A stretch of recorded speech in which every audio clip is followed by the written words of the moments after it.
Fakam Abdullahi la Abdul Ilali.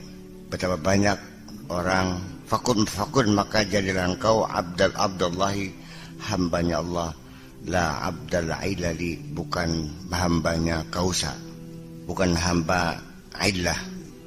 Al-illah artinya sebab musabab. Wa kama kana laka rabban wala illatan, wa kama kana laka rabban wala illatan fakun abdan lahu wala illah. Fakama kana, seperti juga halnya kana ada, laka untuk kamu, rabban sebagai Tuhan, wala illatan dan sebagai, bukan tidak sebagai illah, sebagai alasan sebab. Fakun abdan lahu wala illah, jadilah engkau hambanya, jangan menjadi hambanya illah. Litakuna lahu kama kana laka, supaya engkau menjadi sesuatu yang sesuai dengan yang direncanakan. Hadza akhir bab as-salis wal 20. Ini bab yang ke-23. Jadi ini adalah hari ini kamu semua sudah selesai tahapan ke-23, sudah kelas 23 sekarang ya. Terus tamat tidak tinggi. Kelasnya kelas 23. Sudah ya, Iya. Jadi di sini ada satu kesimpulannya sih, bahwa jadilah engkau hamba Allah, jangan menjadi hamba kausalita. Ini banyak orang mengaku dirinya bertuhan, tetapi ternyata yang menjadi gandulan, menjadi pegangan adalah sebab. Ya bakal pengen sugih, ya kudu wakal. Bakal pengen pintar, ya kudu rajin belajar. Bakal kudu pengen waras, ya kudu berobat. Bakal beli obat, ya beli waras. Bakal beli menggawe wakal, ya beli sugih. Bakal belajar, ya beli temenanan, ya beli pintar. Jadi yang menentukan pintar sugih waras siapa? Ya sebab. Paham begini? Kita tidak merasa bahwa sesungguhnya kita lebih banyak mempercayai kepada sebab akibat. Ketahuilah, sebab akibat diciptakan Allah dan ditetapkan sebagai hukum alam, memang ia berlaku umum, tetapi itu hanya aturan. Sehingga jangan beranggapan bahwa Allah pun harus tunduk pada aturan itu. Ngerti betul omongan ki? Paham beli? Jadi artinya dari satu sisi, Tuhanmu itu siapa? Apa Allah yang maha kuasa atas segala sesuatu, yang tidak terikat dengan sabab musabab, yang apabila berkehendak tinggal berucap saja kun maka terjadilah? Ataukah Tuhan yang juga terikat dengan aturan-aturan yang dibuatnya sendiri itu? Nah di sini akhirnya kan ujung-ujungnya sampai nongol ucapan bakal langkar yang mamah sadar dia masih dia. Sebabnya asal pokoknya kita ngedul sawah 5 hektar atau ngedul sawah ngonjumbang masih dia. Dalam beli terjumbang kita masa daji orang-orang kok. Ya kan seperti itu. Anak wong kapan kelelep ditulung li sampai aduh laman beli tulung itu saya kok mau terus bengenku. Jadi sesungguhnya siapa yang menyelamatkan dia itu? Iya, tapi diyakininya kan bukan Allah. Karena dengan sebab itu, ya duduk kita bisa sugih semuanya kita ada wong tanine. Ya kepokok kengelan barang makan. Iya, awan jadi bengi-bengi jadi awan. Jam 3 bengi mangat nih sawang giring-giring banyu. Orang. Ya untung bakal meyakini saya disuruh Allah untuk menyelamatkan orang. Tetapi kan saya telah menyelamatkan kamu kan masalahnya. Nah ini satu hal yang perlu kita cermati. Jadilah engkau hamba Allah, jangan menjadi hambanya sebab. Sebab ini sepertinya menjadi Tuhan juga secara tidak sadar. Namun sira diparingi muga-muga tadi wong bener. Yang kamu sadari kita ke bisa sebenarnya oleh hidayah sing Gusti Allah, apakah gara-gara ngajinya pakai sakur? Nyukitnya durung apa kini? Paham begini? Jadi artinya ketika kamu terjepit dalam satu kondisi, katakan sajalah punya hutang yang sangat banyak dan tidak mampu membayarnya, sedangkan harus lunas. Yang terpikir pada diri kamu adalah mencari teman yang kira-kira siapa yang punya uang yang bisa nolong saya. Karena Allah bisa menolong saya pun harus ada orang yang bisa menolong saya. Iya tak beli gini. Yang terbayang kan mantu sing sugi, mertua, sedulur, ponakan sing sugi. Siapa yang bisa menolong saya ini? Jadi kapan kamu minta tolong kepada Allah? Ya nggak pernah sebenarnya mah. Ini ada dalam dirimu sendiri bahwa engkau tidak pernah minta pertolongan sama Allah. Sebab yang terpikir bagaimana caranya Allah menolong kamu kalau tidak melalui seseorang yang menolong saya. Jadi memaksakan Allah menolong saya tidak boleh langsung, harus melalui perantara, melalui sebab. Kamu berpikir begitu nggak sih sehari-hari? Ketika kita mendapat pertolongan dari orang, menyelesaikan satu persoalan. Awalnya iya, alhamdulillah, urusan peragat kabeh. Ya, awit kita kenal karo kubu bedula loh. Akhirnya saya mendapat kesempatan dan dia menolong saya menyelesaikan. Jujur saja, dalam hatimu ditolong oleh kubu bedula apa ditolong oleh Allah? Ya. Siapa yang berjasa tetap akhirnya bukan kepada Allah, kepada teman kita yang menolong itu. Satu bukti demikian, nggak usah dibohongi. Ketika engkau merasa terikat dengan kebaikan-kebaikan teman Anda itu, ya, sehingga ketika Anda diminta sesuatu selalu oke bos, siap. Aduh, kelingan yang kebagusannya. Seperti itu kan persoalannya. Ini kan sehari-hari. Bahwa yang ada dalam pikiranmu, dalam hatimu adalah ternyata teman-teman kamu yang banyak berbuat baik kepada kamu. Selama ini kamu tidak merasa mendapat kebaikan-kebaikan dari Allah. Bagian cam ngomong alhamdulillah lah. Ning ati ini mah kesuwun toku. Ya iya, ini iya. Selama ini engkau terikat atau merasa berhutang budi kepada orang lain dengan jasa-jasanya. Dan selama ini kamu tidak merasa berhutang budi kepada Allah kok. Buktinya dikongkon ning wong sing pernah nulung ni sira getap sih. Gagian santral gagian begitu dikongkon Gusti Allah kelakat. Saya urus semuanya biar paham. Bahwa sebetulnya siapa Tuhan yang ada di hatimu itu. Ya kan mah aja tersinggung ini ngomong sayuane kan. Secara realita kenyataan di dunia, orang yang paling banyak berbuat baik kepada kamu adalah orang tuamu, betul? Yang mengandung kamu, yang melahirkan kamu, yang ngurusin kamu, nyebokin kamu, bedongi, menyekolahkan, membiayai. Orang tua adalah yang sangat berjasa kepada kamu, ya kan?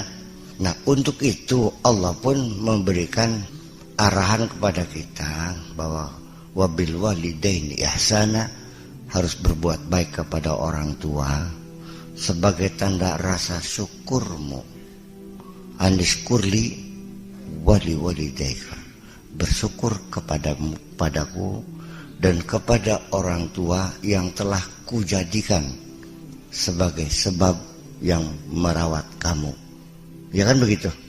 Artinya bahwa pertama andiskurli wahnan ala wahnin wa fisaluhu fi amaini andiskurli wali walidaika ilayyal masir. Bersyukur kepadaku yang telah menampilkan kamu di bumi ini melalui kedua orang tuamu. Bersyukurnya kepadaku dan kepada kedua orang tuamu. Ya kan begitu? Selama ini kita merasakan hadir karena jasa orang tua. Dan kita kadang-kadang tidak mampu menembus hati kita bahwa yang merawat kamu adalah Allah juga. yang melahirkan, artinya menurunkan kamu ke bumi Allah juga, hanya prosesnya harus lewat perut ibu kamu. Ya kan begitu? Allah telah membuktikan bahwa aku bisa membuat manusia tanpa keluar dari perut ibu. Ya kan begitu? Tanpa ibu, tanpa bapak. Dan aku pun bisa menciptakan manusia tanpa melalui proses harus ada bapak. Ya kan begitu? Nah ini hendaknya keterikatan kita, kesetiaan kita ini tetap pokoknya kepada Allah, bukan kepada orang tua. Orang tua sebatas mengucapkan thanks a lot for your nice. Terima kasih atas segala kebaikanmu saja. Sehingga rasa syukur, rasa patuh dan hormat kepada orang tua sendiri itu pun bukan menjadi bukan karena sebab dia itu telah berbuat baik kepadamu, tapi hanya sebagai bukti rasa syukurmu kepada Allah juga.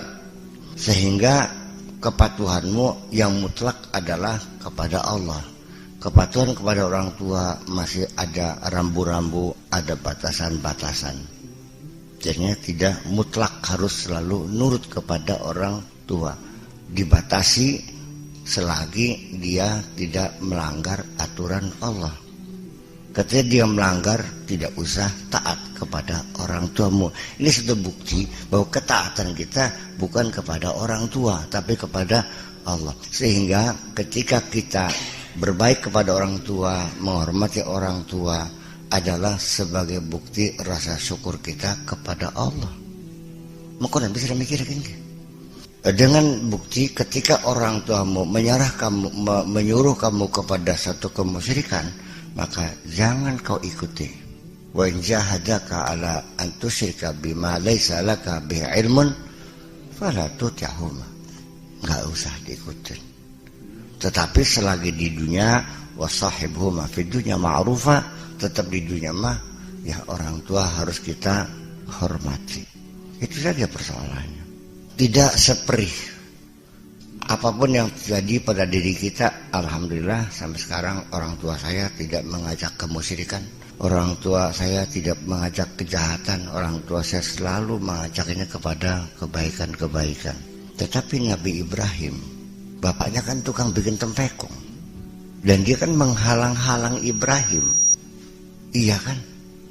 Nabi Ibrahim durhaka nggak sama orang tua? Tidak juga. Ya, sekalipun secara bermasyarakat ya harus terpaksa putus hubungan. Iya, goodbye forever. Ya, selamat tinggal bapakku. Tetapi sekalipun demikian, dalam hati sanubarinya Nabi Ibrahim masih tetap saja mendoakan orang tuanya. Salamun alaika sa'astaghfiru laka innahu kana bi hafiyya. Ya, salamun alaik, selamat tinggal Pak. Ya wis, terangkan ya baik. Selamat tinggal. Tetapi saya tetap mendoakan Bapak. Saya astaghfiru laka Rabbi, saya minta ampun kepada Allah untuk Bapak. Innahu kana bi hafiyya, karena Allah sangat baik sekali kepadaku. Tetap kudoakan. Paham di sini? Ya, enggak usah mencaci maki, ya sudah selesai. Ya wis Pak, bagaimana kita lunga. Punten kesuwun. Dan kita doakan, ya Allah, berilah ayahku untuk hidayah supaya menjadi orang yang benar. Kan gitu. Ini bagaimanapun kita terharu ya kepada Nabi Ibrahim, dia mesti berpisah dengan bapaknya. Ya kan begitu persoalannya. Nah, jadi intinya mah kita jangan terikat dengan kebaikan-kebaikan siapapun. Tetap itu adalah kebaikan dari Allah, hanya melalui seseorang. Seseorang itu kita posisikan bukan sebagai agen yang berbuat baik, tapi hanya sebagai perantara saja melalui dia. Kalau tidak melalui dia pun, Allah ketika menolong kita akan sampai. Sekalipun tidak melalui siapapun, Allah bisa langsung menolong kita. Ya, artinya bahwa kita menyadari, dan ada satu bukti lagi. Ketika kita masih selalu terikat dengan kebaikan-kebaikan orang, Ya kan begitu. Dan kita secara sadar bahwa orang itu telah banyak berbuat baik kepada saya. Dan dalam pikiran kita tidak pernah merasa mendapat kebaikan Allah. Karena kita tidak pernah merasakan dapat kebaikan Allah, tidak merasa diberi rezeki Allah, tidak merasa diberi pangkat oleh Allah, tidak merasa diberi segala macam, maka ujung-ujungnya tetap karena kita tidak mengakui kebaikan Allah, maka dalam segala hal apapun siraku masih hitung ijir baik ke Allah. Setiap Allah memerintahkan kamu mengerjakan sesuatu, melaksanakan perintahnya, di penghujungnya selalu menuntut upah kepada Allah. Kita dibayar pirang konek. Dengarkan baik-baik. Kenapa kita kepada orang tua disuruh mengantarkan surat, disuruh mencuci pakaian, disuruh mengantar masakan ke sawah? Kita tidak mungkin dan tidak layak ketika apapun yang diberi orang tua kita minta, berapa Anda akan membayar saya? Mungkinkah anak kepada orang tua bilang begitu? Nang tolong gaika sawah kasukut belulu. Oh ya senggah. Dibayar pira kita nih? Ditampak beli anak mau nunggu. Ditampak beli. Nang tolong gak ngomongan adik melas kah? Jika adu sana, iya kan gitu. Pira bayarannya? Iya. Dan kita tidak layak meminta upah kepada orang tua. Apa dasarnya? Karena kebaikan orang tua. Betul? Pantas beli nih wong tua sing melocot di sira sing cilik mulak. Tulen tokon bayaran. Iya kan?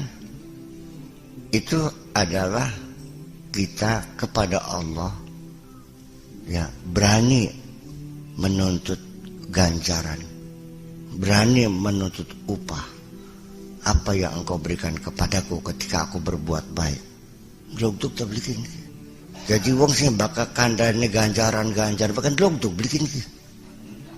Ya kita harus, persoalan Allah bercerita pahala itu adalah kewenangan Dia, kekuasaan Dia untuk memotivasi kita supaya kita terdorong untuk berbuat baik. Tetapi setelah kita dewasa, ya sudah dong. Setelah kita dewasa mah ya sudah, kita jangan selalu berorientasi kepada imbalan-imbalan itu. Sekarang kita ingat nggak dulu ketika disuruh sekolah, diiming-imingi dengan uang jajan kan? Sekolah harus rajin, kalau lulus nanti dibelikan sepeda.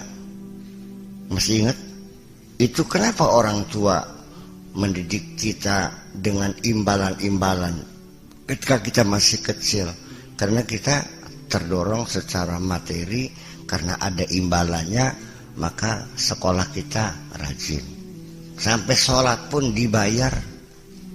Pokoknya sidaki jajannya sedina 5.000 atas perhitungan subuh 1.000, duhur 1.000, asar 1.000, maghrib 1.000, isya 1.000. Begitu kamu maghrib tidur, isanya nggak sholat, tak potong patangnya wadatinya.